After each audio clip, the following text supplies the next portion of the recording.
high school I attended was said to be haunted by a girl who had been pushed off the bell tower. She broke her neck and passed away instantly upon hitting the ground.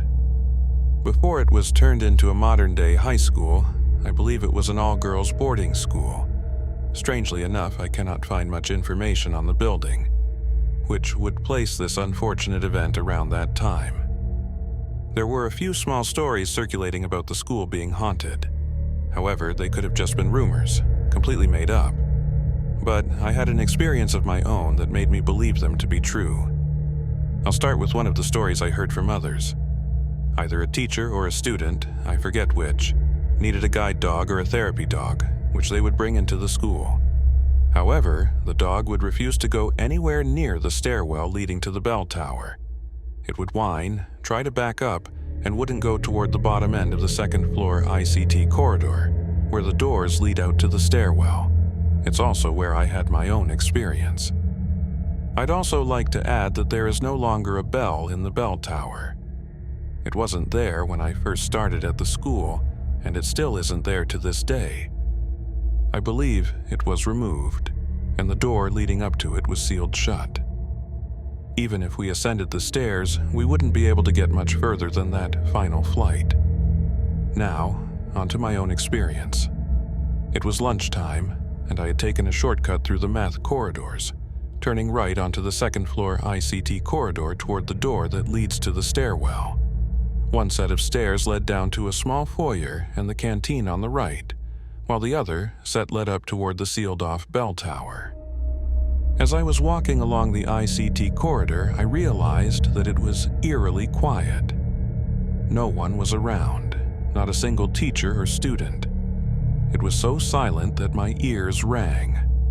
Then, about halfway down the corridor, I heard a set of footsteps join me, walking right behind me.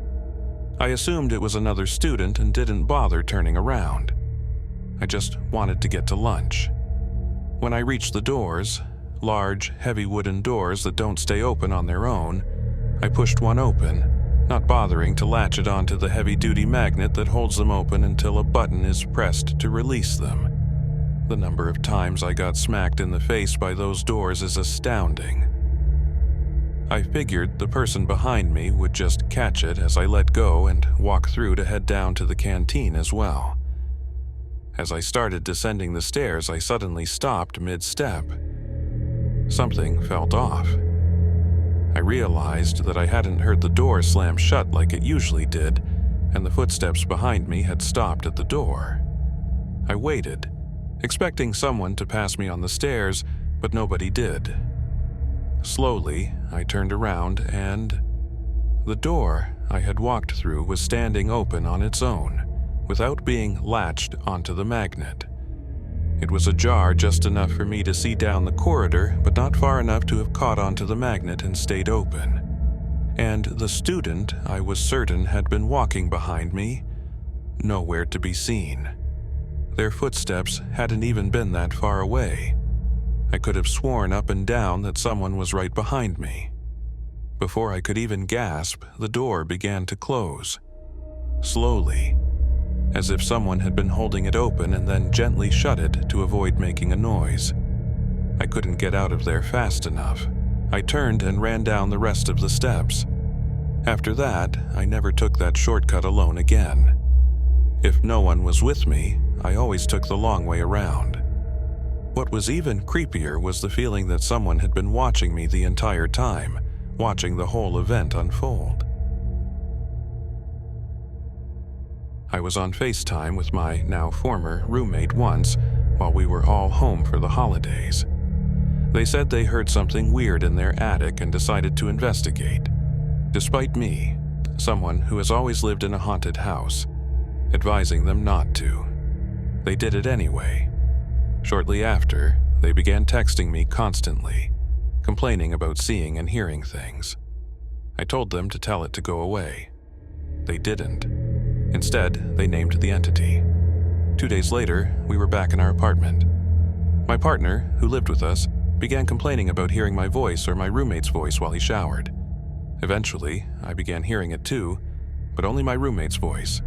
Late at night, I would hear my roommate's closet door open and slam shut. I'd hear their laughter until I finally texted them, politely asking them to quiet down since I had class the next day. They sent me a Snapchat from work, completely confused, and asked what I was talking about. We didn't have neighbors. The rooms next to us were vacant, and the new tenants weren't moving in for another few weeks. So I got up and went into my roommate's room. Their closet door was wide open, but otherwise, everything looked normal. Then COVID hit. My roommate couldn't justify staying in the apartment when the lease ended, especially since the rest of the school was closed for the foreseeable future. They moved out while my partner and I began apartment hunting, not wanting to return to living with our parents. We found a place and quickly moved in. It was smaller than our last apartment. That's when I began experiencing sleep paralysis. I heard my former roommate's voice and my partner's voice whenever I showered. My partner mentioned the same thing. We had identical encounters, but with each other's voices. We'd hear the locked bathroom door open and shut. We'd hear our names being called. Every time we'd respond, only to peek out from behind the shower curtain and find the door still closed and locked. After countless sleepless nights, and for other reasons, we decided to move out again. Our lease was broken early, not by us, but by the apartment building's failure to inform us that they were allowing a rooftop bar to share a wall with our unit. Their response? We can give you a coupon to the bar. That was a breach of trust in our lease agreement, legally allowing us to move out without penalty. My partner's parents let us stay in their lake house while we searched for a new place. It was close to my job and near enough to the school. But again, we had the same problem. Hearing voices when alone. One night, I remember our bedroom door was closed, and I woke up to loud banging and someone yelling at us to wake up. Half asleep, I thought it was my partner's mother, since the voice sounded like a muffled version of hers. But when I fully woke up, my partner told me no one was there. In fact, after I'd gone to bed, they had seen a figure run from their sister's room into their parents' room before shutting the door. That completely freaked us out. Our final move for college happened a week later, and after that, we never had any problems with that entity again. That had to be the most malicious presence I've ever experienced. Like I said, I have tons of ghost stories, but I've never encountered one that could mimic the voices of those I know and love before.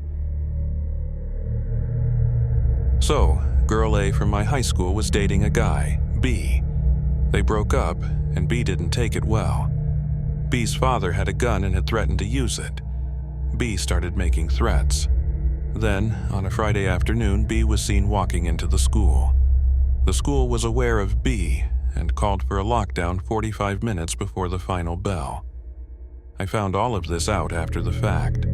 I was sitting in a large workroom when it happened. We all thought it was just a drill. After a while, I heard someone try to pull the door handle. I figured it was someone going around making sure procedures were being followed, though I never did find out if that was true. 10 minutes before the end of day bell, it rang. Then, 10 minutes later, the actual dismissal bell rang. Yet, we were all still sitting there in the dark. None of us knew what was going on. The workroom I was in was actually two really large workrooms separated by a partition with glass windows and a set of doors. After a few hours, we saw the lights in the other room turn on, followed very quickly by police officers armed with pistols and shotguns. They opened the doorway between the rooms and instructed everyone to put their hands on their heads. Then, we all stood up in both rooms and walked down to the gym, still with our hands on our heads. Before entering the gym, where the entire school was being gathered, we were all frisked. Now, after all of this, the fun still wasn't over. It was the day of a winter storm. The original plan for the lockdown was to evacuate everyone to the school next door for searching, but that wasn't possible because of the cold. This also meant getting home was absolute hell for me. I lived across the city, and my usual commute was about 40 minutes. A 20-minute bus ride downtown, followed by 20 minutes on the train. My bus eventually came, and it was supposed to take the freeway for a bit.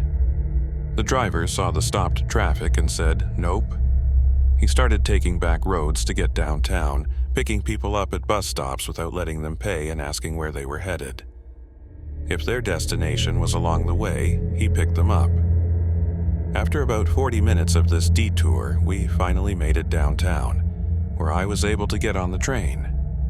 Thankfully, the LRT still works fairly well in the snow, so that part wasn't too bad. Usually, I'd get home around 4:30 p.m. on a Friday, since we had early dismissal. But that day, I didn't get home until 8 or 9 p.m. It was my sophomore year of high school when we went into a code red. We had been having tornado warnings all day, so we all got up to go out into the hallway. As we were heading out, our principal came back on the intercom, yelling for us to get back into our classrooms and informing us that it was a code red.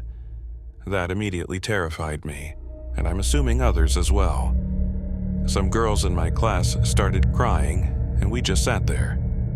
I ended up texting my mom and my boyfriend at the time to tell them I loved them. We had no idea what was going on, but we just sat there for what felt like a long time. Eventually, my teacher decided she was going to look out the door, and I remember wanting to hit her. Like, yes, go ahead and look into the hall. If a shooter is out there, now he knows exactly which classroom to go to. Luckily, there was no one outside. This is also when I learned that in high-stress situations, I make inappropriate comments. My friend in the class was sitting in front of me, and he was a tall guy. I ended up telling him I was happy he was in front of me because he was bigger than me. He just looked at me like I was an idiot. Luckily, we just joke about it now. Another funny thing that happened was my text to my mom, which read, "There's a code red right now. I love you."